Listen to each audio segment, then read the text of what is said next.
So here it is Sunday afternoon. Got the fuel tank back in the base. Got the engine set back on the set of trucks. Got it all plumbed up. So right now we are pumping fuel out of the fuel tank. All I had is 2-cycle mix, but that won't bother this at all. It may help it actually.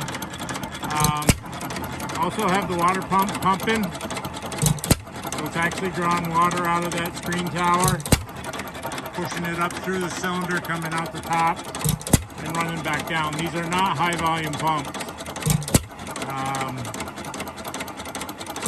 It may get better as the check valve wears in. It actually takes the weight of the water on top to help it seal. So I think the more it runs, probably the better it'll get.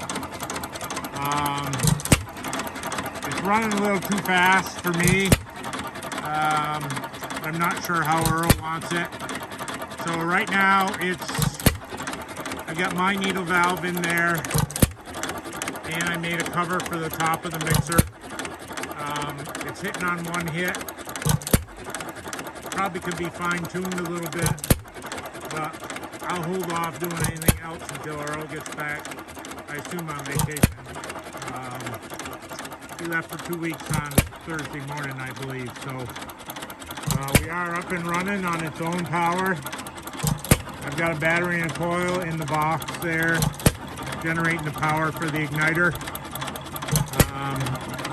This is a set of drop frame trucks. It kind of reminds me of the old Hercules trucks, but I do believe this was handmade.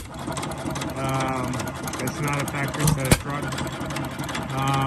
But it gets the engine up off the ground. So there's pluses and minuses to that. Fuel level is hard to keep constant in the mixer when the engine's hopping all over the place. So that's why I find a kind of a sweet RPM range where it doesn't bounce too much, but it'll stay running all day. So I mean, it needs some more tinkering, but I think once I give Earl the basics, he can play with it until he gets it the way he wants it. That's all for today.